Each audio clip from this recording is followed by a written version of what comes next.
Irmãos e irmãs, a paz do Senhor Jesus. Um prazer, uma alegria enorme estar junto com você mais uma vez para estudarmos a santa e gloriosa palavra do Senhor. Esse trimestre que nós estamos com um assunto desafiador, poderoso e que nos instiga a estarmos cada vez mais atentos à realidade espiritual que é a guerra espiritual, a batalha que é travada no nível cósmico espiritual. E nós estamos aqui para juntos meditarmos sobre mais uma lição que nós temos diante de nós. Bem-vindo, bem-vinda, o programa Escola Bíblica Dominical já está no ar. Antes de nós começarmos a nossa lição do dia, nós queremos fazer um convite especial, um convite que você sempre que está aqui o escuta, mas é importante destacar porque isso nos traz apoio. Nós queremos te convidar para conhecer mais o canal ADMP TV, este canal que tem sido uma fonte de bênção em nossas vidas. Você pode navegar pelo nosso canal através das playlists que estão aqui organizadas. Você irá encontrar cultos que foram transmitidos ao vivo, cultos de ensino maravilhosos, cultos da família. Você irá encontrar uma playlist com aulas de subsídio para a Escola Bíblica Dominical, organizadas por trimestre, de forma muito tranquila de você entender como está disposto os arquivos, louvores abençoados, playlist de congressos transmitidos ao vivo, de palavras maravilhosas, enfim, tudo aquilo que vai servir para a edificação da sua vida espiritual, você encontra aqui no canal ADMP TV.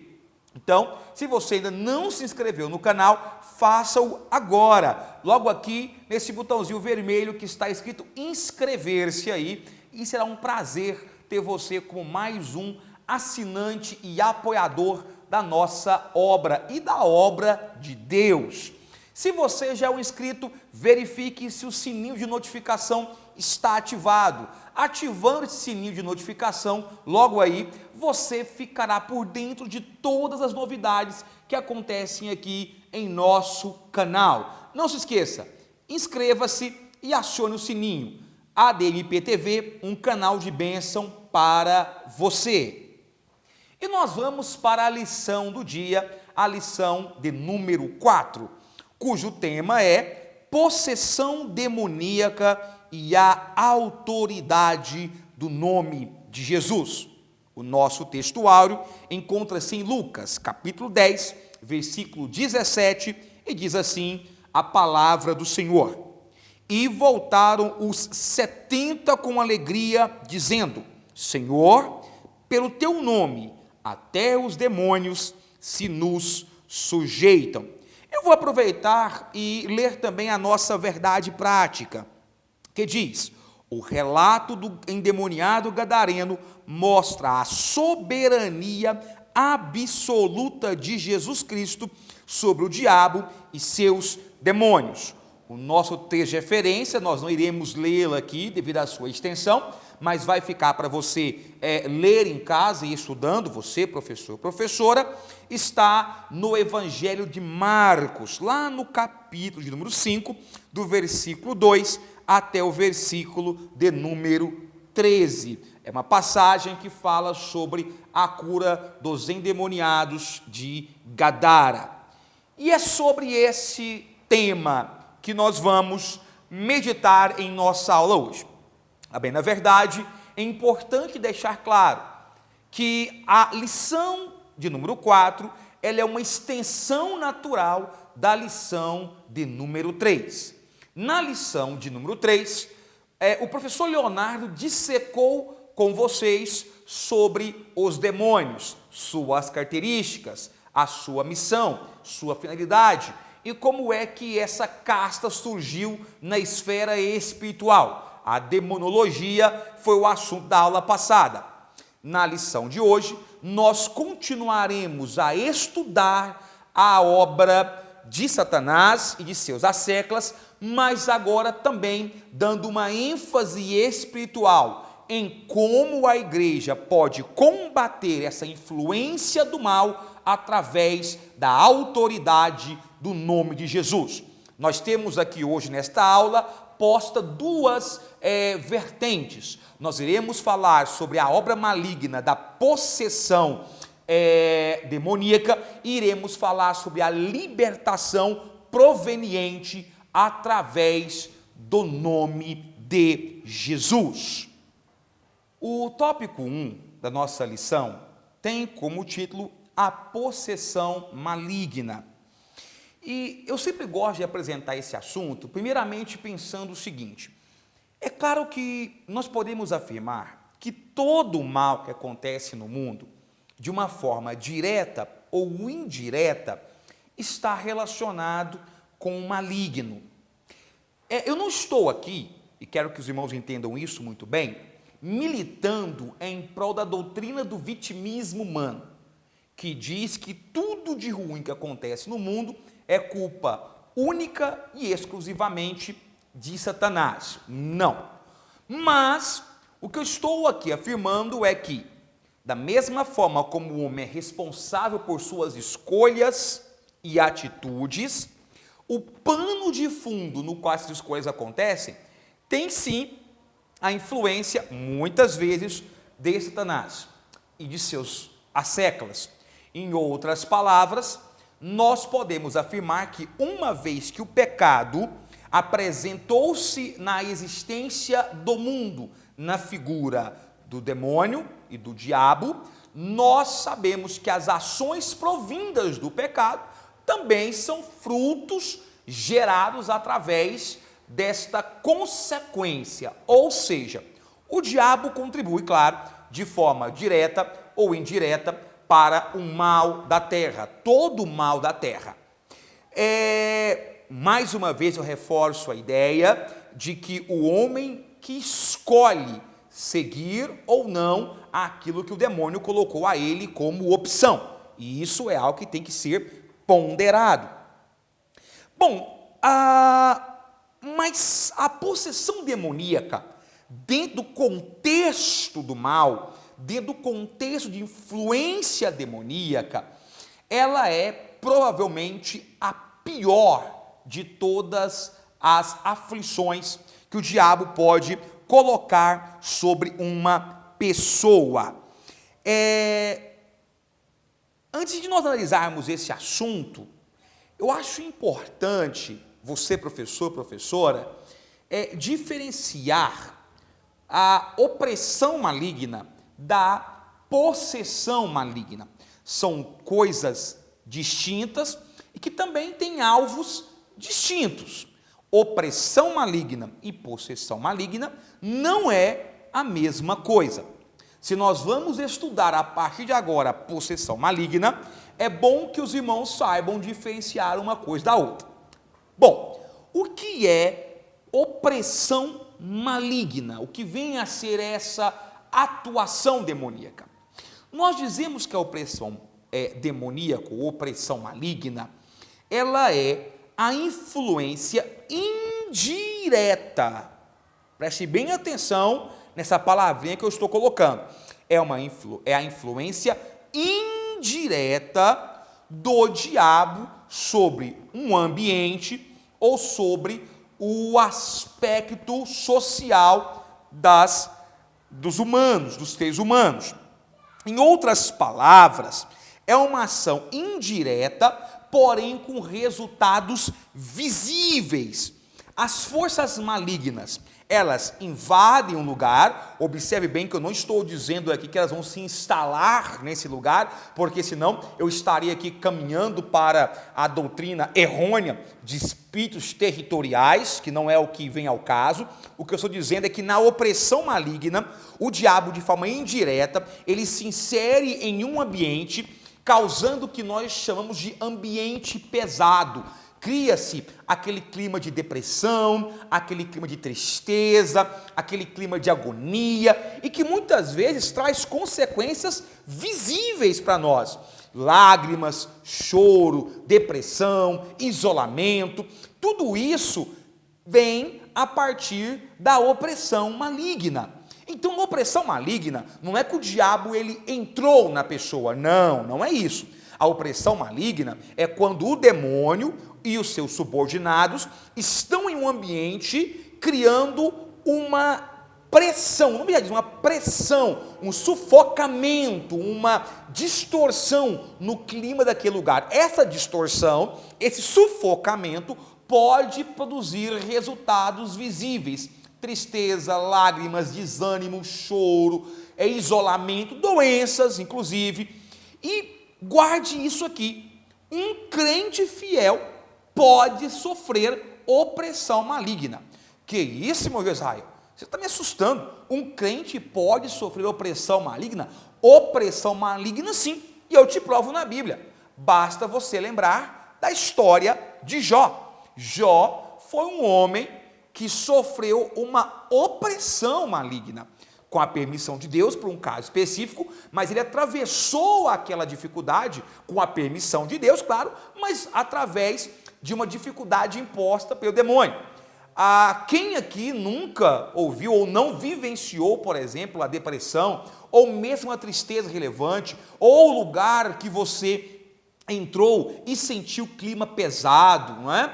Quantos irmãos e irmãs não têm testemunhos e histórias para narrar de fenômenos que aconteceram em lugares que eles chegaram para expulsar demônios, chegaram para orar pelos enfermos e aconteceram manifestações malignas. Tudo isso é opressão maligna. Então a opressão, ela é uma ação indireta de Satanás e que ela pode atingir ao crente. Como é que o crente vai se libertar, ou digamos assim, como é que ele vai se preservar? Acho que libertar não é a palavra correta, mas como é que ele vai se preservar dessa opressão, vencer essa opressão? Primeiro, orando; segundo, jejuando; terceiro, meditando nas Escrituras Sagradas; e quarto, usando a autoridade do nome de Jesus. Nós temos por outro lado, a possessão demoníaca, que não é a mesma coisa que opressão. A possessão demoníaca é quando o homem ou a mulher tem o seu corpo tomado, por um demônio ou por vários demônios, porque isso pode acontecer. A possessão maligna é quando o diabo age de forma direta, ou a diferença. Lembra que a opressão era indireta? Na possessão, a ação é direta. O diabo, os demônios, entram na pessoa, se alojam dentro dela e se fazem dali uma cidade sitiada e ocupada. Então, a pessoa tem dentro de si entidades demoníacas. É importante deixar claro que não é possível um crente fiel ser possesso pelo demônio. Isso por quê? Porque se um crente é fiel, dentro de si ele tem o Espírito Santo de Deus. E se ele possui o Espírito Santo de Deus, é impossível que Satanás ou os seus asseclas, como eu disse anteriormente, se ocupem e entrem dentro deles. Isso não tem como acontecer. Então, a possessão demoníaca é quando o demônio toma conta da vida, da mente, da fala da pessoa, e muitas vezes ela não tem nem, aliás, a maioria das vezes, ela não tem nem consciência dos seus atos e do que ela está fazendo. Cabe aqui um adendo, porque já vi muitos irmãos pregando, e aí faço um puxão de orelha em nós pentecostais, pregando, dizendo: o Espírito Santo irá te possuir, ou o Espírito Santo irá te entrar e tomar conta de você, e você nem perceberá as suas ações. Isso não é verdade. Ninguém fica possesso pelo Espírito Santo de Deus. A possessão significa você perder controle das suas faculdades físicas e mentais, e outro ser tomar conta disso. O Espírito Santo não faz isso com ninguém. Quando estamos cheios do Espírito Santo, temos plena consciência e domínio de nossos atos. Se eu estou cheio do Espírito Santo e quero falar em línguas estranhas, eu posso tanto falar, mas eu tenho condição de segurar e não falar. Eu posso querer pular e saltar, mas eu tenho condição de me manter estável e segurar aquilo. Não estou possesso do Espírito Santo. Entenderam isso? Isso é muito importante. Então, não use essa expressão. Os irmãos entenderam claramente a diferença entre opressão e possessão? Opressão, ação, direto, maligno. Um crente pode ser oprimido? Pode. Exemplo, Jó. Possessão, ação, direto, maligno. O que ele faz? Ele ocupa o corpo de uma pessoa, passando a dominar as faculdades físicas e mentais de fala dessa pessoa, e lembrando que um crente não tem como ser possesso. Amém? Entenderam? Muito bem. Agora vem cá. Qual o contexto da história que foi narrado aqui por Marcos? Bom, vamos lá. Essa história que compõe o nosso texto de referência, ela aparece nos 3 evangelhos chamados evangelhos sinóticos, Mateus, Marcos e Lucas. Um detalhe importante é que no evangelho de Mateus, essa história, ela aparece com mais detalhes. Muitas pessoas que querem colocar a Bíblia em xeque apresentam diferenças pontuais nos relatos bíblicos como prova da inconsistência do texto bíblico. Porém, uma leitura fiel e uma exegese correta dos textos bíblicos mostrará que essa inconsistência, ela não existe. Por que Mateus possui mais detalhes do que Marcos e Lucas? Nós não temos uma explicação clara sobre isso. Em geral, Mateus traçou histórias com maior detalhe, por 2 motivos. Primeiro, porque ele escrevia para judeus, então ele tinha uma preocupação com a historicidade de Cristo, já que os judeus é um povo extremamente apegado à sua história, à sua biografia. Então Mateus ele é mais cuidadoso em relação a isso. E segundo, vale a pena lembrar que Mateus era contador. Supõe-se, portanto, que era um homem apegado aos detalhes, meticuloso. Por isso, essa história tem mais detalhes. Eu digo isso porque os 3 evangelhos dizem que Jesus atravessa o mar da Galileia e opera aquele milagre maravilhoso que vocês se lembram, que era quando há uma tempestade gigante, pretende-se, os discípulos têm a intenção, entendem, na verdade, que o seu barco irá naufragar, pedem socorro a Jesus, e Jesus acalma o mar bravio. Portanto, logo após o Senhor acalmar o mar bravio, o barco chega em segurança à outra margem, em uma terra inóspita.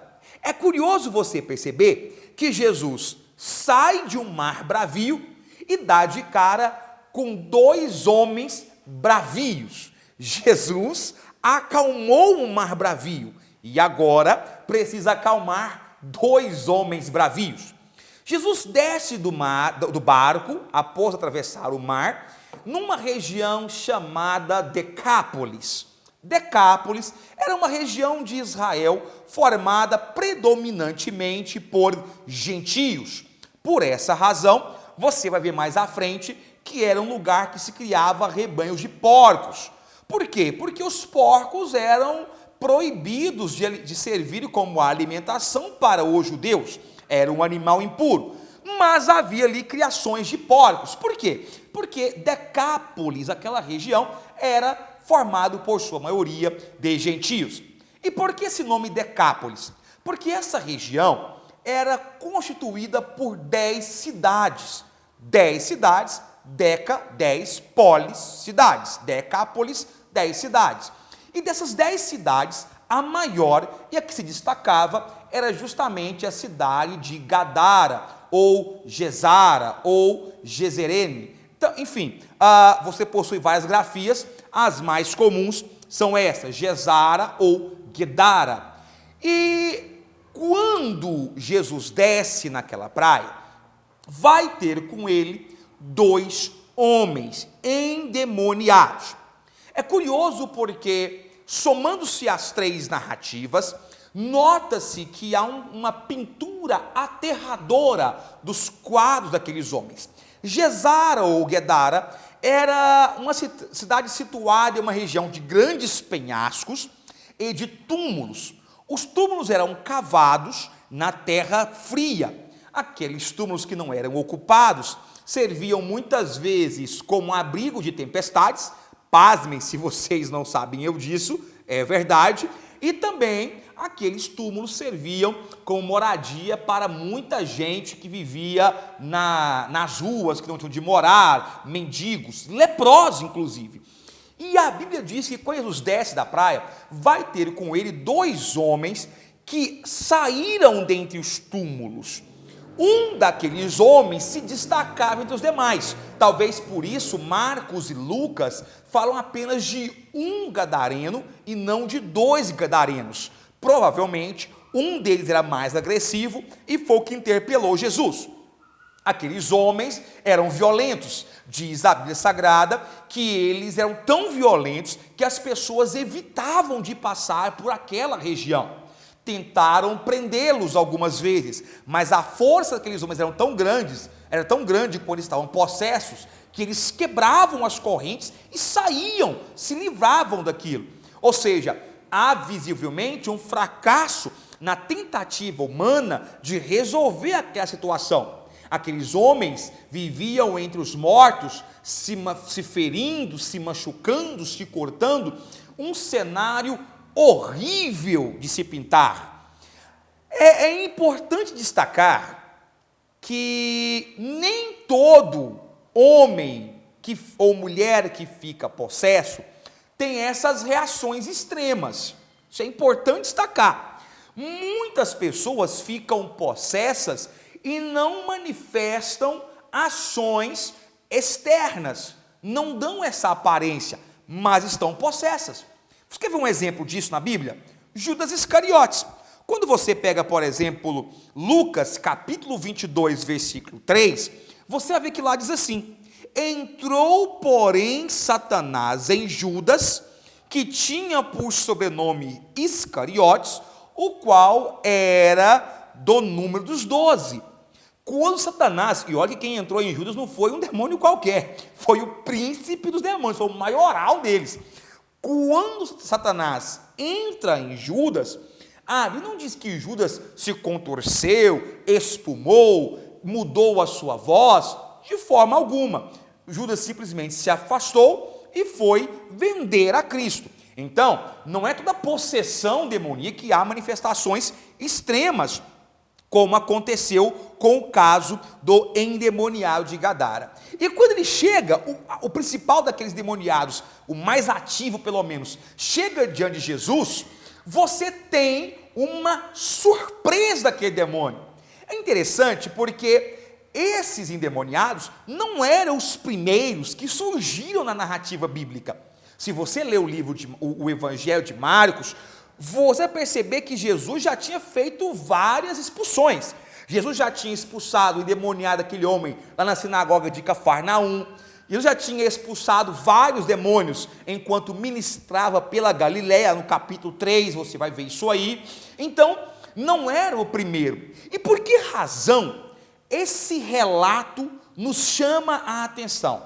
Esse relato nos chama a atenção porque nessa história está mais evidente e mais claro o poder e o impacto da autoridade do nome de Jesus sobre os anjos e, nesse contexto, sobre os demônios. Oh, glória a Deus! Nesse contexto, o que nós vemos é que Jesus separou essa história para mostrar para nós hoje, e a nossa responsabilidade como professor é essa, para mostrar que a autoridade de Deus, do nome de Jesus, é a arma, é a ferramenta para vencer todo o mal. Portanto, quando aqueles demônios encaram Jesus, acontece uma coisa que nunca havia acontecido antes. Eles se desesperam e eles acham que Jesus havia se adiantado. Tem a ousadia de questionar o mestre. E eles dizem: por que te intrometes conosco, Jesus, Filho de Deus? Vieste aqui atormentar-nos antes do tempo determinado? Veja bem, meu irmão, Satanás, ele quer ser autossuficiente. Satanás, ele quer impor a sua vontade e o seu tempo para o próprio Cristo. Ele olha para Cristo e ele sabia que se Jesus o expulsasse, ele iria para o abismo, ele iria para o tormento. Então ele crê que Cristo se antecipou. Não se preocupe, Cristo chega na hora certa. Há um ditado que diz que o Senhor, ele pode se atrasar, ele não pode se atrasar, mas pode se adiantar. Cristo não se atrasa, ele não se adianta. A justiça tarda, de Deus tarda, mas não falha. Não, o Senhor Jesus chega no seu kairós, na hora certa, no tempo certo. E o Senhor Jesus, ele faz um questionamento. Estamos no tópico 2, o tópico 2 diz a legião demoníaca. O Senhor Jesus pergunta para aquele demônio, ou para aquele homem, qual o seu nome. Opa! Está vaticinado, está aprovado. Jesus aprovou a famosa entrevista com o demônio. Eu estou dizendo isso porque essa é uma cultura comum de você ver em algumas igrejas evangélicas, principalmente algumas com grandes projeções midiáticas. E eu não posso furtar-me a falar o seguinte: por que é que Jesus perguntou o nome daqueles demônios? Afinal de contas, ele já tinha expulsado os demônios antes e nunca perguntou. Então, por que agora se pergunta? E aí algumas igrejas fazem verdadeiras enquetes com Satanás. Qual o seu nome? Desde quando você está nela? Por que é que você está aqui? Há quanto tempo? O que você vai fazer com ela? Com o marido? Com a mãe? Com a avó? Com os filhos? Qual o seu nome? Qual a sua idade? Onde você está? Você gosta disso? Pelo amor de Deus! Dando microfone para o diabo, dando asa para o maligno, dando bola para Satanás, tornando um culto focado no exorcismo, um culto focado na fala do demônio e não na adoração e na libertação de Deus. Eu respondo a sua pergunta. Jesus perguntou o nome naquela hora para mostrar para nós que naquele homem não estava apenas um demônio. Porque quando Cristo pergunta o nome, a resposta dele é taxativa. O meu nome é Legião. A legião no Império Romano, ela era um termo militar utilizado no exército romano e equivalia a uma classe, a um pelotão de 6.000 homens. Se nós fizermos a adaptação, leva-nos a crer então que naquele homem havia 6.000 demônios. Então Cristo queria mostrar para nós isso. Ele não tinha a intenção de fazer uma entrevista com o diabo. E tome cuidado com esse esquema de entrevistar o diabo, porque o diabo é mentiroso. Ele não tem compromisso com a verdade. Nunca teve.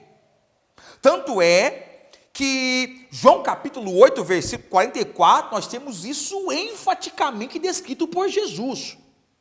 Vós tendes por pai ao diabo, e quereis satisfazer os desejos de vosso pai. Ele foi homicida desde o princípio, e não se firmou na verdade, porque não há verdade nele. Quando ele profere mentira, fala do que ele é próprio, porque ele é mentiroso e pai da mentira. Parem com esse negócio de entrevistar o demônio. Jesus aqui não fez questionamentos longos, questionamentos extensos. Ele perguntou o nome e responderam, legião, porque ele queria deixar bem claro que aquele homem estava possesso por milhares de entidades malignas. E aí, Jesus expulsa aqueles demônios. E o nosso tópico 3 é a apoteose dessa história. O poder de Jesus. Quando Cristo expulsa aqueles demônios, Jesus diz, vai-te embora, saia desse. Quando Jesus expulsa, eles perdem, eu rio porque não é de rir, mas a petulância do maligno, ele tinha que sair, não tinha jeito, mas ainda tentar negociar com Cristo. Jesus, tá, mas deixa a gente entrar naqueles porcos que estão logo ali. Para provar que eram muitos, a Bíblia diz que havia cerca de 2.000 porcos. Obtendo a permissão de Jesus, ele sai daqueles homens que ficam libertos e eles entram nos porcos, e aqueles porcos se precipitam do abismo. Lembra que eu disse que Guedara ou Gesara era uma cidade localizada onde havia precipícios, aquela coisa toda? Então, justamente por isso que aqueles porcos caem no abismo. E aqui tem uma coisa interessante. Isso prova que os demônios não se apegam a lugar, porque eles poderiam ser expulsos e ficar por ali mesmo, naquela região. Não, o demônio não se preocupa em assumir uma residência, ou um quarto, ou um lugar como esse. Um demônio se preocupa em ocupar a vida de seres vivos, sejam animais, sejam seres humanos. Ou seja, mais uma vez nós temos aqui uma porretada na doutrina de espíritos territoriais. Esses dias atrás eu escutei um pastor e ele dizia que ele conheceu uma menina que ela tinha o quarto dela possuído por Satanás. Então, se expulsava o demônio dela, e quando ela chegava em casa, Satanás aparecia e abusava dela. Meu irmão, isso é heresia. Isso é história para boi dormir. Satanás, ele não se apega a um quarto. O diabo não se apega a uma casa. Essa história de casa mal assombrada. Ele se apega a pessoas, se apega a animais, a seres vivos. Se você aceitou a sua mão, levantou a sua mão e aceitou a Jesus como suficiente Salvador ao ser liberto, o maligno não pode mais lhe possuir, seja onde for. Se quer fazer graça com a casa, o famoso poltergeist, ou poltergeist, se ele quer derrubar objetos, te assombrar, levante a sua mão e o repreenda em nome de Jesus. A sua propriedade é sua e não do maligno. Onde você mora, onde você coloca a planta dos seus pés, você não tem autoridade em si mesmo, mas a autoridade te é concedida mediante o nome de Jesus. Isso é o mais importante. E o foco dessa lição é você compreender que há autoridade no nome de Jesus, e que ao fazer uso dessa autoridade, você pode expulsar demônio de qualquer lugar, ambiente, pessoa, não interessa. Pois Jesus expulsou aqueles demônios. E expulsou pela autoridade que ele tem. Essa história mostra que o nome de Cristo exerce uma autoridade sobre qualquer ser, seja ele físico ou espiritual. A Bíblia nos diz em Filipenses 2, versículo 9 ao 11, por isso também Deus o exaltou soberanamente, e lhe deu um nome que é sobre todo nome, para que ao nome de Jesus se dobre todo o joelho dos que estão nos céus, e na terra, e debaixo da terra, e toda língua confesse que Jesus Cristo é o Senhor, para a glória de Deus Pai. A autoridade de Cristo, do nome de Jesus, existe de forma imanente e de forma transcendente. Jesus exerce uma autoridade, tanto sobre o mundo criado, como aquilo que é externo a este mundo. Mateus capítulo 28, versículo 18 diz: e chegando-se Jesus, falou-lhes dizendo: é-me dado todo o poder no céu e na terra. Não há outra maneira de expulsar demônios, senão pelo nome de Jesus. Não adianta abrir o Salmo 91 e ficar ali com aquilo aberto. Não adianta fazer um ritual burocrático de exorcismo. Não adianta fazer promessa. Não adianta que negociar com o diabo. Você tem uma arma importantíssima e potente para expulsar Satanás.